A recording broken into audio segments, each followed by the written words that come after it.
Olá a todos. Eu vou apresentar agora um tema que eu tive a oportunidade de apresentar na conferência em Infecção e Doenças Infecciosas da Faculdade de Medicina da Universidade de Lisboa, né, da Clínica de Doenças Infecciosas, no dia 25 de maio de 2025. Foi-me solicitado que fizesse uma palestra sobre o tema, né, doenças infecciosas que ainda nos assustam. Isso foi um tema muito interessante, né, e foi diferente trabalhar porque, na verdade, é uma abordagem não muito convencional das doenças infecciosas, que é tentar vê-las, né, pelo prisma do medo, né, e como o medo surge, como ele se perpetua na sociedade ao longo da história, até os dias de hoje, como isso tem um impacto na nossa vida, mesmo de situações antigas, muito de eras anteriores, e ainda tem um impacto na nossa vida até hoje, né? Então, em relação à nossa percepção acerca das doenças infecciosas, tanto por um lado o extremo, que é o medo, né, de uma epidemia, de uma pandemia, quanto por outro lado de doenças que são graves e que nós não temos tanto medo, né? Eu estou falando isso do ponto de vista do público em geral, né? Não num especialista em doenças infecciosas, mas é uma análise que tem esse foco. Pronto, aqui são os objetivos. Eu quero identificar os fatores que levam ao medo das doenças infecciosas, lembrar algumas situações reais que marcaram a sociedade e diferenciar o medo causado por doenças agudas e crônicas. E, por fim, destacar as doenças importantes, mas pouco temidas pela população. Mas vamos começar pelo o porquê, né? Por que tememos as doenças infecciosas? É óbvio que há razões para isso, óbvias, né? Não é um medo sem uma razão, né? E aqui temos aqui os principais causas, que eu vou discutir algumas delas, não vou discutir todas, porque algumas são óbvias, né? O impacto na saúde física, o medo da morte, óbvio. A ansiedade e a incerteza que isso geram, todos nós passamos por isso. Eu, por exemplo, já passei por algumas epidemias e pandemias, né? E sempre ao mesmo tempo o que vai acontecer, vamos todos morrer, né? Quais são as consequências sociais, principalmente a última pandemia de Covid-19, o principal medo que houve e que se tornou realidade, né? Foi o afastamento social, né? E depois, esse afastamento social manifestado pelo lockdown, quais são os impactos econômicos, na realidade, quais são os impactos econômicos que isso pode gerar, que até hoje nós estamos ainda a ter consequências disto. Pronto, e agora as partes que eu vou procurar trazer com mais detalhe, né, os traumas e experiências passadas, como isso um pouco molda a nossa percepção de risco, os fatores culturais e a da divulgação, que hoje é um prato cheio isso, e a vulnerabilidade psicológica que isso gera. Mas já posso dizer que as pandemias, geralmente os eventos agudos, eles provocam uma resposta social intensa e imediata. Então aquilo já dispara um mecanismo, né, do medo nas pessoas. E já as doenças crônicas já tem um medo pelo medo persistente, mas ele é individualizado. Cada um expressa de uma maneira, né, e depende muito do contato que a pessoa tem com esta doença, né, da sua experiência pessoal. Por isso que, de uma maneira geral, né, as pessoas que não tiveram contato com essas doenças crônicas, que não são noticiadas muitas vezes, elas não conseguem ter tanto medo de doenças graves, como por exemplo a resistência bacteriana e a tuberculose, que são ameaçadoras também do bem-estar físico, social e social. Então, as doenças agudas, como eu já falei, tem esse componente social mais disseminado, mais alastrado, coletivo, né? E a memória desses eventos ele é transmitida de geração a geração. Então o medo é reforçado de geração a geração. E o que, claro, obviamente vai influenciar os comportamentos e as percepções sociais acerca dessas doenças, né? Uma mais, outras menos. Vai depender muito de quão a pessoa associa esta doença a um evento pretérito, né? Nós somos seres que tem uma consciência, e essa consciência ela é formada pelas vivências que não só nós, como seres humanos hoje, atuais, mas também dos nossos antepassados, as vivências dos nossos antepassados, que, são passados muitas vezes, né, por meio dos livros de história, da arte, que eu vou procurar trazer aqui alguns exemplos, mas também de pessoa a pessoa, né? Então o medo ele é partilhado, concluindo, ele é partilhado e reforçado pela sociedade. Então, eu vou dar um exemplo. A minha avó falava muito da epidemia de gripe de 1918. Apesar dela não ter vivido essa epidemia, mas os pais dela viveram essa epidemia, viveram essa epidemia. Então passaram essa impressão para ela e ela passou para nós. E isso foi como que esses medos são geracionais. E outras formas, né, a gente vai falar também, de passar esse medo. E eu vou começar a dar um exemplo mais clássico, né, que é a peste negra. E aí podemos dizer que é mesmo o triunfo da morte. Porque a peste negra hoje é uma situação muito particular, muito restrita, não é uma doença considerada, vamos dizer assim, um caráter epidêmico, mas pode ter um potencial, obviamente, de epidemia e até também de funcionar como uma arma biológica.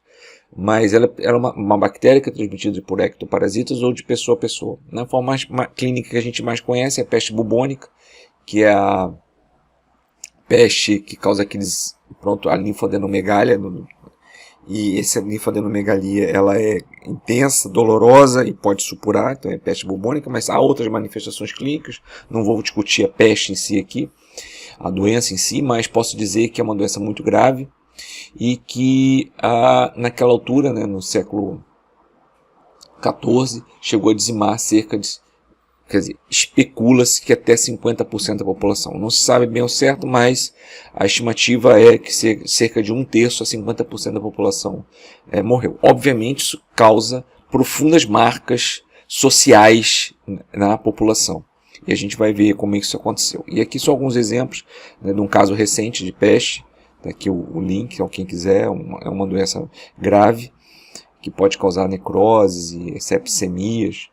Né? E aqui uma cova comum em que foram jogados as pessoas que morreram por peste. Né? Isso também era muito comum. Morrem tantas pessoas que não há sítio para fazer um enterro decente dessas pessoas. Isso é outra coisa também que causa uma impressão terrível, né? Quer dizer, morrer numa cova coletiva. E aí as pessoas são intercaladas e de vez em quando encontram-se um cemitério com esses corpos assim que foram jogados aí porque não havia outra forma de fazer isso de maneira mais detalhada. Pronto, e qual é o impacto que isso teve na sociedade? Na arte principalmente, né? A gente está falando do século XIV. Na arte isso teve um profundo impacto, a arte tornou-se um pouco mais mórbida, né? Tudo aparecia, a morte estava muito presente, né? Imagine uma situação em que as pessoas estavam, geralmente ocorria nas grandes cidades, mas também no campo, havia casos de peste, muitos casos de peste, e ali tudo estava relacionado com a morte. Então aqui a gente pode ver essas danças macabras em que as pessoas estão lá a dançar com a morte, todos eles, de todas as classes, né? A peste tem esse componente transversal em relação à situação social das pessoas socioeconômicas, e todas as condições e classes sociais podiam ser visitadas e dançar com a morte, né? Então isso teve um impacto gigante, e também eu acho que na literatura, e grandes obras da literatura surgiram, inclusive inaugurando, né, estilos literários, e eu posso dizer que eu também fui procurar e fui ler sobre essas obras, e temos uma descrição muito boa do que foi a sociedade num colapso, nessa situação de colapso, onde há pânico, isolamento, descrença religiosa, hedonismo, e até exploração de um pelo outro, né, de um ser humano pelo outro. Então essa situação foi muito bem descrita no Decameron, que é o livro de Giovanni Boccaccio, e é um livro clássico, tem lá as histórias e conta a história, né, de pessoas que fugiram da cidade, um grupo de jovens que fugiu da cidade, foi morar no campo, e no campo eles começaram para se entreterem, começaram a contar histórias e sobre determinados temas, e esses temas tinham muito a ver com essas características que estão aqui expostas, né? O medo, o pânico, o colapso das estruturas sociais, principalmente o medo, a morte, muita gente causou mesmo um desespero completo e o colapso completo da sociedade. A religião começou a ser questionada, né? O hedonismo principalmente, e o desprezo pelas normas morais, isso também está muito vincado nessas histórias. O isolamento e fuga, a própria história fala de uma fuga de um grupo de jovens, e também outros componentes humanos menos, vamos dizer assim, menos nobres aparecem, mas também a resiliência e adaptação à situação que surge, né, diante das pessoas. Uma coisa interessante é que essa análise desse livro, ele também procura, nessa queda das estruturas sociais, ele procura mostrar a sociedade como um renascimento da sociedade, né? Como a sociedade surge de uma estrutura um pouco diferenciada. É claro que a iniciativa da fuga e das histórias e tudo mais vem de um grupo de mulheres, né? Então, assim, quer dizer, o papel preponderante das mulheres neste contexto. Mas a peste negra mudou muito a forma, né, das pessoas verem a sociedade, a religião, apesar de que foi muito criticada a religião, muitos religiosos fugiram também com medo da doença, mas a análise das mortes pôde-se verificar que a proporção de mortes era muito maior entre religiosos, porque no fim ao cabo foram eles que ficaram ali a cuidar das pessoas, muitos deles com muita desprezo pela morte e preocupação com o outro, foram os que mais morreram nessa epidemia. Pronto, e depois, vamos pular um bocadinho, vamos dar um salto, com o surgimento da era microbiana. Esses aqui eu digo que são os maiores ícones, né, dessa era. O Alexander Fleming, que descobriu a penicilina, Robert Koch, que descobriu a tuberculose, o bacilo da tuberculose, e Pasteur, que foi o grande, vamos dizer, a grande figura dessa altura, que descobriu mesmo, que formulou a teoria microbiana. Mas se a gente pode imaginar, né, racionalmente falando, que a teoria microbiana, a era microbiana, traía um pouco mais de racionalidade, né? Mas não foi o que aconteceu. O que se passou foi que começou-se a usar o marketing, né, para explorar o medo das pessoas. E aí os maiores entusiastas da teoria microbiana não foram os médicos, né, nem as pessoas que estavam envolvidas com a cura, com o combate às doenças infecciosas, mas sim os produtores de diversos bens. A teoria microbiana causou uma grande mudança do comportamento das pessoas, né, em relação à higiene, né? Passou-se a valorizar muito mais a higiene e também a sanidade dos ambientes que as pessoas conviviam. Então mudou tudo, né? Mudou a forma como eram feitos os móveis, a disposição dos móveis, a arquitetura com maior claridade, com maior entrada de luz, e também o uso de produtos e hábitos de higiene. Então aqui a gente pode ver algumas propagandas daquela altura muito focados na questão de matar germes, de que os germes causavam morte e esses produtos poderiam salvar a vida das pessoas, que o mau hálito, as bactérias da boca estariam associadas com constipações, resfriados, etc. E aí que surge o Listerine também, que é esse produto que a gente usa até hoje, né, para controlar isso. Então, sempre falando ali das bactérias e dos agentes infecciosos. Então, o marketing ele tem esse componente, né, de persuasão, e uma das formas de persuadir as pessoas é usar o seu medo, né, o medo que as pessoas têm de determinados eventos. Então isso foi um grande boom e até hoje isso é utilizado, né? Quem não se lembra, pelo menos da minha geração, aquelas propagandas em que aqueles sabonetes antissépticos que, pronto, tem suas limitações, os sabonetes antissépticos eram utilizados pelas mães preocupadas com a saúde dos filhos, né? Quer dizer, exploravam o medo, a preocupação da mãe em relação ao filho para poder vender um produto. Então isso até hoje é usado. Daí temos um outro evento que marcou profundamente também a humanidade, que foi a gripe espanhola. Na verdade, a gripe espanhola surge depois da Primeira Grande Guerra e já apanha a humanidade né, num momento de extremo desânimo, né, com as mortes causadas pela própria guerra, e com uma tendência a ter um fenômeno oposto, né, da tristeza, né, que é, na realidade, tentar promover euforia, alegria de viver. Eu estou vivo, né, então vamos ter alegria, vamos viver. E esses foram chamados loucos os anos 20, né, em que houve um grande movimento até de hedônico, né, de viver a vida ao máximo, e que também, outro problema dos anos 20 também foram as crises econômicas. Então é realmente o impacto da pandemia em si, até dentro da arte, da literatura, foi mais exposto por pessoas e artistas e escritores que tiveram a gripe, né? Mas esse fenômeno foi até um pouco ofuscado por tanta coisa que aconteceu nessa altura. Então a gripe, ela surgia em torno de a grande diferencial da gripe era a predileção por adultos jovens, que causou muitas mortes. Ninguém sabe ao certo o número de mortes, mas foi em torno de 17 a 100 milhões de mortes por gripe. E a principal complicação era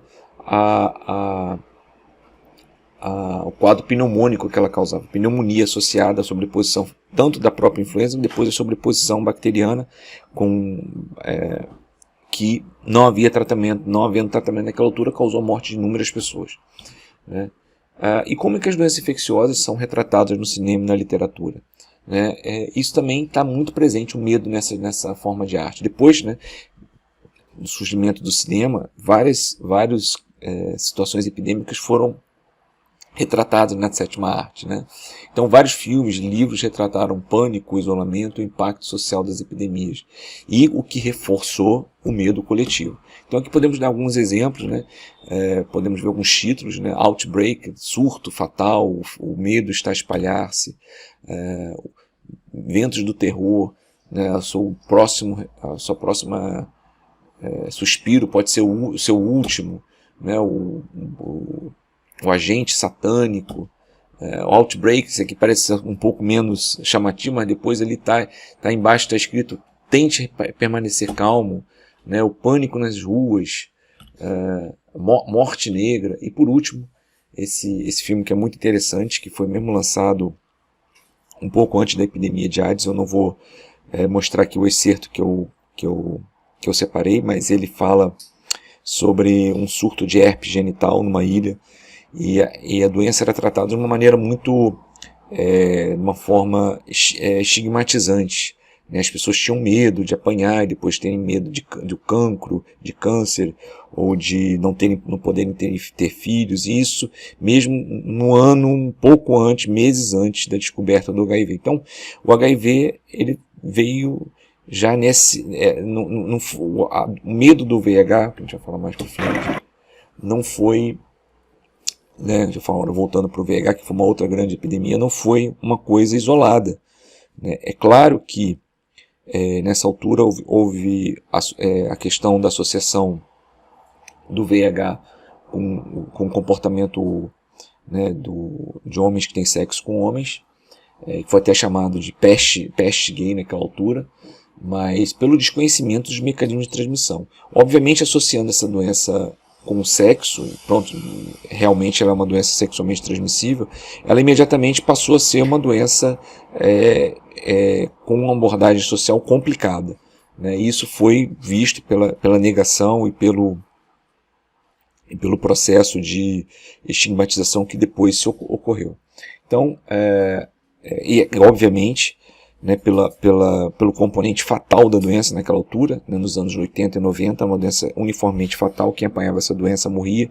Então, foi uma doença que teve vários componentes que se juntaram e que causaram um grande impacto social na sociedade da altura. Quem quiser ler mais sobre isso, há muitos livros sobre isso, inclusive há filmes que mostram como era a doença e como as pessoas sofreram as consequências dessa doença naquela altura, da infecção pelo VIH.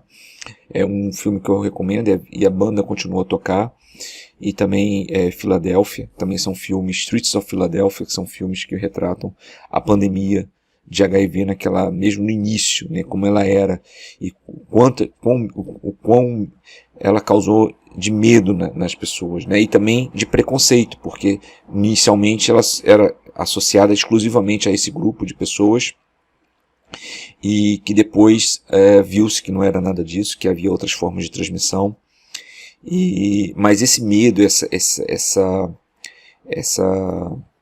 marca, vamos dizer assim, que é um nome estigma, permanece. Tanto é que hoje em dia, apesar, né, de termos já uma terapia antirretroviral que tornou a infecção controlável, né, de uma doença uniformemente fatal para uma infecção controlada, o medo da aquisição ainda continua, principalmente por essa questão do estigma, que é um atributo depreciativo que desqualifica o indivíduo ou um grupo. O estigma também pode ser considerado esse atributo contra si próprio, que é chamado de auto-estigma, que ele é auto-infligido. O estigma é um dos maiores obstáculos hoje no combate às doenças infecciosas, principalmente o HIV. Inclusive, no último evento que houve de Glasgow, foi um tema universal, um tema transversal, a questão do estigma como sendo um dos principais obstáculos. As pessoas têm medo de se testarem, têm medo de terem a doença, principalmente porque ela está relacionada com esse componente, vamos dizer assim, sexual, que sempre foi associado a uma situação pecaminosa, suja, e isso faz com que a doença ainda tenha esse componente pesado do estigma. Apesar disso, tem melhorado o estigma, que é o HIV tem um programa, uma pesquisa que é o índice do estigma, quer dizer, que tenta estimar a magnitude do estigma na sociedade em relação ao VIH, e pode-se perceber que o principal fator que gera o estigma é o desconhecimento, obviamente, que claro que a educação é uma coisa que melhora.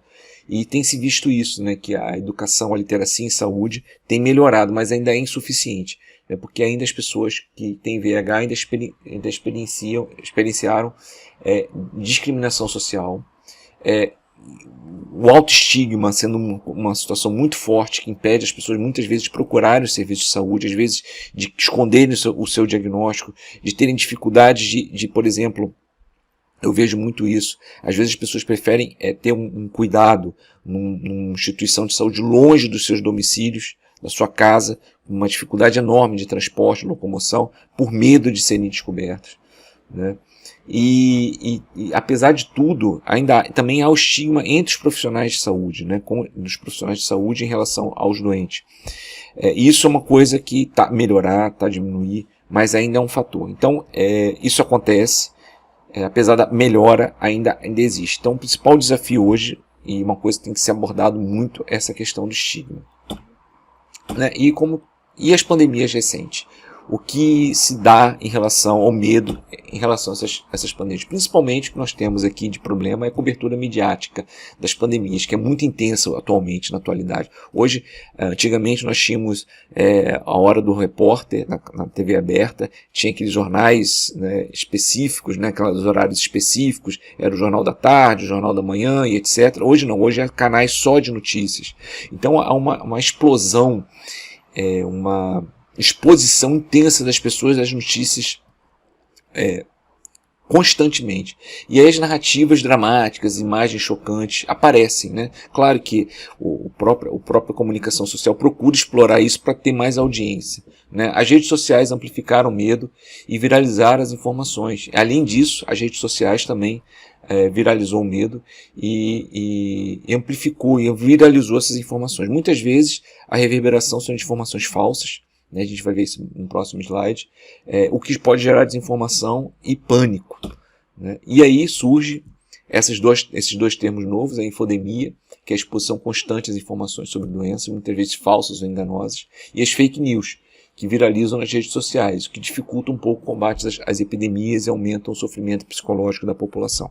Obviamente, não se combate fake news nem infodemias com mais censura, porque hoje em dia é muito difícil controlar a informação, até porque a internet é um meio muito tem muita capilaridade, todos que têm um telemóvel na mão podem fazer, um acesso à internet podem fazer qualquer tipo de comentário, está aberto, né? O que se tem que fazer geralmente tentar trazer a verdade, né, por meio de especialistas, mas especialistas, autoridade baseada na experiência, não como é hoje em dia, né, autoridade baseada no número de seguidores. Se a pessoa tem um número de seguidores X, ela é considerada uma autoridade, mesmo se nunca teve contato ou experiência com esse tipo de assunto. Ele é considerado, as pessoas seguem essas autoridades. Isso é muito grave, mas não há muito o que se fazer, né? Tem mesmo que se melhorar a educação e criar mecanismos de desmascarar essas fake news. O problema todo é que muitas vezes, né, a gente tem alguns exemplos das nossas pandemias passadas, aqui eu estou uma lista de algumas das últimas que eu me lembro realmente, em que a própria comunicação social, né, a média tradicional, a comunicação social tradicional trouxe notícias falsas, né? Então, esse mecanismo não pode ser só restrito às redes sociais, mas também à comunicação social, né? Então, tem alguns exemplos aqui, por exemplo, que o H1N1 ia ser pior que a gripe espanhola, que tem uma letalidade muito maior, que não foi o que aconteceu, né? Inventando letalidades maiores do que realmente foram, dizendo que as doenças podiam se espalhar para outros sítios. Então, tudo isso, no final, provou-se mentiroso, né? E isso foi divulgado pela própria comunicação social tradicional. Então, a coisa não é tão linear assim em cima das redes sociais. Então, eu acho que a gente tem que tentar, em vez de tentar censurar, tentar regular, não a palavra não regular, mas tentar trazer formas da verdade surgir, não por meio do controle. Pronto. E as doenças não temíveis, né? Então, vamos falar sobre a questão das doenças temíveis, que nos causam pavor, mas há doenças, por exemplo, do ponto de vista da infecciologia, eu particularmente tenho muito mais medo. Por exemplo, a tuberculose, a resistência bacteriana, né? Então, essas doenças causam muito mais problemas em termos sociais do que as doenças agudas, porque elas são crônicas, elas durante o tempo elas vêm causando problemas já há muito. Pronto. E por que acontece isso? Porque o ser humano tem limitações na sua percepção de risco, né? Ele consegue perceber um risco muito maior em coisas agudas, em coisas imediatas, do que em coisas crônicas. E, além do mais, algumas dessas doenças, e vou dar o exemplo da resistência bacteriana, são difíceis da pessoa avaliar o risco, porque ela não percebe, ela não entende o que está acontecendo. Então, às vezes a complexidade do tema também faz com que a pessoa não tenha tanto risco. A resistência microbiana, pronto, está a aumentar, e há múltiplas resistências, eu não vou falar rapidamente sobre isso, mas tem tido aumento, melhor aumento, mas o grande problema é que a tecnologia, o surgimento de novos antimicrobianos, elas não conseguem acompanhar, né, a resistência bacteriana. As bactérias têm um laboratório de biologia molecular muito mais avançado do que o ser humano. E aqui tem um quadro mostrando que nós temos aqui entre os gram-negativos, né, um relatório de resistência microbiana. Temos um aumento significativo, né, de resistência, principalmente aos antimicrobianos mais utilizados. Não vou adentrar muito nisso, mas é um problema que tem crescido. As doenças sexualmente transmissíveis também, as infecções sexualmente transmissíveis também têm sido um problema, principalmente no que diz respeito à Neisseria gonorreia, que aumentou rapidamente a sua resistência nos últimos anos. Isso pode ser um problema, que já há casos de doenças não tratáveis. E por último, a tuberculose, que tem um componente social muito importante. A tuberculose, ela surge, né, um pico dela, um aumento do número de casos, acontece justamente num período, né, da humanidade, literário, que é o romantismo. Então houve uma romantização da tuberculose. O sofrimento da tuberculose é visto como uma forma de elevação. As pessoas que têm a doença, elas parecem ter um ar mais puro, etéreo, né? Então isso foi muito valorizado, inclusive a beleza feminina foi toda moldada, aquele aspecto, né, pálido, com aquele olhar distante, né? E aqui tem fotos de pessoas com tuberculose que mostravam qual é o ideal feminino de beleza. Aqui na arte também, esse quadro sobre, né, a pintura da Beata Beatrix, que é a pintura que retrata Beatrix Portinari, do poema de La Vita Nuova, de Dante Alighieri, no momento de sua morte. Essa essa pessoa retratada, dizem que é a mulher do artista, que sofria de tuberculose, então aquele ar pálido, né, distante, com as covas nos olhos e tudo mais. Pronto. E os doentes que morrem de tuberculose morrem frequentemente no estado de alegria e paz, seráficas, a cara quase sempre revela um êxtase. Doentes que morrem de cólera, peritonite, pelo contrário, morrem muitas vezes em estado de grande desespero, as caras mostram horror. Então, ao contrário, né, a tuberculose é uma doença que eleva, que é romântica, que é ligada à boemia, né, aquelas pessoas que sabem viver a vida. E na literatura também houve também vários casos em que ela foi retratada, a tuberculose, mais ou menos intensamente. Né? Thomas Mann, A Montanha Mágica, outro livro que eu estou a ler, retrata a vida num sanatório. A Dama das Camélias, a personagem principal tinha tuberculose também, Os Miseráveis também havia o caso da tuberculose. Então, a tuberculose ela é retratada na literatura muito fortemente, teve um impacto muito grande. E a tuberculose tem um problema sério. Além do tratamento da tuberculose sem resistência ser um tratamento prolongado, né, com vários medicamentos, a tuberculose resistente vem surgindo, o que causa problemas sérios em termos de escolhas terapêuticas. Cada vez que a tuberculose se torna mais resistente, os esquemas terapêuticos são mais complexos, mais prolongados e com drogas e com medicamentos mais tóxicos. Já com relatos de cepas, muito raramente, diga-se de passagem, totalmente resistentes. Então a tuberculose é uma doença que se fala pouco, que se tem pouco medo, né? Não causa tanto pavor nas pessoas. Concluindo, a gente pode ver que as reações sempre são as mesmas em relação àquelas doenças mais problemáticas, né? Há os negacionistas, os convictos da teoria da conspiração, os alarmistas, os políticos com seus especialistas e militantes, a comunidade científica meio sem rumo, sem saber o que fazer, e os profissionais de saúde sempre a arcar com as consequências. Então, essas são coisas que são constantes. Se a gente for olhar a história da humanidade, 2.500 anos de pestes, epidemias, nós temos sempre esse contexto. Eu pedi para o ChatGPT fazer um retrato disso, uma ilustração, e ele me deu isso aqui. Interessante, né? Que são todas as personagens que estão aí numa pandemia.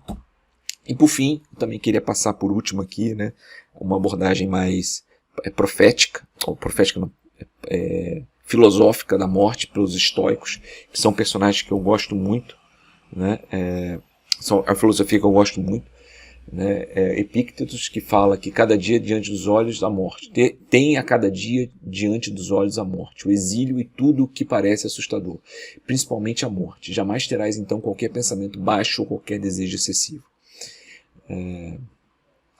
E o Marcos Aurelius, que repara em resumo como toda vida mortal é transitória e trivial. Ontem uma gota de sêmen, amanhã uma mão cheia de sal e cinzas. Passa, pois, estes momentos fugazes na terra, como a natureza te manda, que passes e depois vai descansar de bom grado. Como uma azeitona que cai na estação certa, como uma bênção para toda a terra que a criou e uma ação de graças para a árvore que lhe deu a vida. É uma reflexão dos estoicos. Diante do medo, temos que sempre manter a serenidade e a razão. A vida é transitória, mas podemos enfrentar os desafios com sabedoria e coragem. Isso é o extremo, né? É o ideal, vamos dizer assim. Não é o que acontece geralmente com as pessoas. Mas aqui eu quero mostrar também os vários lados da mesma problemática. E por fim, agradeço a vossa atenção e espero que essa aula seja-vos útil.